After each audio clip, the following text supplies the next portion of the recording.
Hello everyone. तो कैसे हैं आप सभी लोग। आज के इस वीडियो में हम लोग जानने वाले हैं एटीएम क्या है, क्रेडिट कार्ड क्या है, बचत क्या है और साथ ही साथ साख क्या है। साख है क्या, साख हम लोग कहते किसे हैं, साख से हम समझते क्या है, साख का मतलब क्या होता है, टोटल का टोटल एक ही वीडियो में जानेंगे। तो आपको बस वीडियो के अंत तक बने रहना है और एक एक क्वेश्चन को देखना है और एक एक क्वेश्चन को समझ के जाना है, क्योंकि आपके एग्जाम के लिए भी यह क्वेश्चन बहुत ही ज्यादा VVI है यदि आप क्लास 10th में स्टडी कर रहे हैं तो चलिए शुरू करते हैं और देखते हैं। सबसे पहला नंबर जो क्वेश्चन है वह है कि एटीएम क्या है। एटीएम क्या है, एटीएम कौन नहीं जानता है, लेकिन है क्या। इसका जब डेफिनेशन देना होगा, परिभाषा देना होगा, तो इसका हम परिभाषा क्या देंगे। तो देखिए एटीएम क्या था। सबसे पहले कि एटीएम का पूरा नाम जो है वह स्वचालित टेलर मशीन, अर्थात अंग्रेजी में कहे तो ऑटोमेटिक टेलर मशीन है।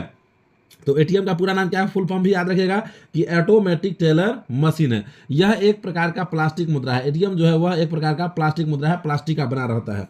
यह पहले प्रसिद्ध बैंकों के द्वारा जारी किया जाता है। एटीएम जो है पहले जो प्रसिद्ध बड़ा बड़ा जो बैंक था उसी के द्वारा दिया जाता था, लेकिन आजकल लगभग सभी बैंक एटीएम जारी करते हैं। अब लगभग जितना भी बैंक है सब एटीएम देता ही है, कोई कोई गिन के है एक दो जो नहीं देता है। उसके बाद कह रहा है कि यह 24 घंटे अर्थात दिन और रात पैसा निकालने तथा जमा करने का सेवा प्रदान करता है। एटीएम से हम लोग 24 घंटे दिन और रात पैसा निकाल भी सकते हैं और जमा भी कर सकते हैं।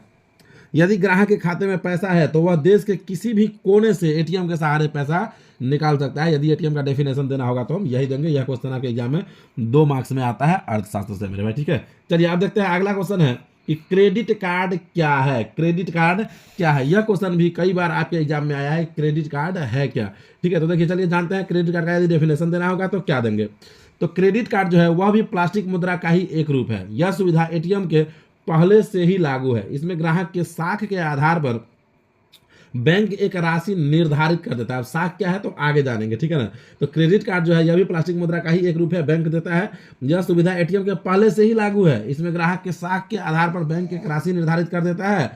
क्रेडिट कार्डधारी बैंक के द्वारा निर्धारित राशि के अंदर किसी भी दुकान से या किसी भी व्यक्ति से वस्तु या सेवा खरीद सकता है। वस्तु व सेवा विक्रेता जो है उस कार्ड का नंबर या कोड ले लेता है, क्रेडिट कार्ड धारी के खाते में से रुपया अपने खाते में डलवा लेता है। इससे ग्राहक को लाभ है कि नगद रुपया लेकर घूमना नहीं पड़ता है। तो होता क्या है क्रेडिट कार्ड में कि बैंक आपके साख को देखता है, क्रेडिट को देखता है और उसके अनुसार वह एगो अमाउंट फिक्स कर देता है, 20,000 या 30,000 या 40,000 या 50,000 का।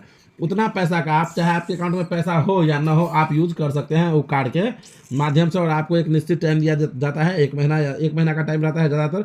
उस महीना के अंत में आपका वह पैसा कटता है क्रेडिट कार्ड से। तो आप क्रेडिट कार्ड का इस प्रकार उपयोग कर सकते हैं। तो यही क्रेडिट कार्ड है। अब देखिए तीसरा नंबर क्वेश्चन है कि बचत क्या है। बचत हम लोग किसे कहते हैं, आप कहते कहिए कि बचत किसे कहेंगे। तो बचत क्या होता है, तो जो हम कमाते हैं पैसा और उसमें से जो कुछ खर्च करते हैं बाकी जो बच जाता है दैट इज बचत। यानी यदि कोई किसान 500 रुपया डेली का कमाता है उसमें से उसका खर्च 200 रुपया है तो 500 में से 200 घटा दीजिए तो 300 जो बचा वही उसका बचत है। तो देखिए बचत का डेफिनेशन जब देना होगा तो हम क्या देंगे।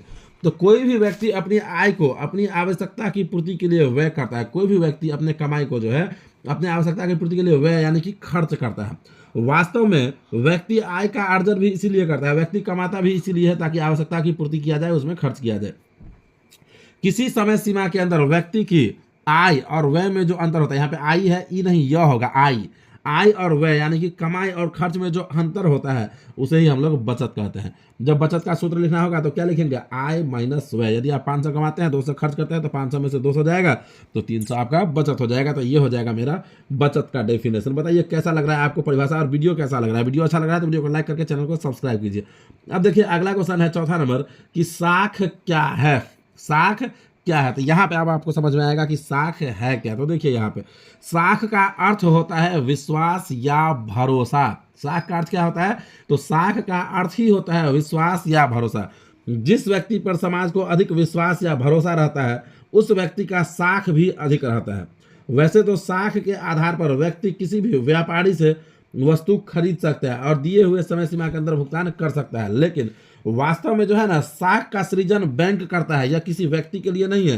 आपका साख का सृजन कौन करता है, बैंक। उसका उपयोग बैंक करता है। वह अपने विश्वासी ग्राहक को एक सीमा के अंदर बैंक से रुपये निकालने की सुविधा देता है, भले ही उसके जमा खाते में रुपया हो या ना हो। इसी को हम लोग साख कहते हैं मेरे भाई। तो इस प्रकार से हम लोग एटीएम क्या है, क्रेडिट कार्ड क्या है, बचत क्या है और साख क्या है सभी जान चुके हैं। तो आप कमेंट करके बताइए कि आपको वीडियो कैसा लगा है। यदि वीडियो अच्छा लगा है तो वीडियो को लाइक करके चैनल को सब्सक्राइब कर लीजिएगा।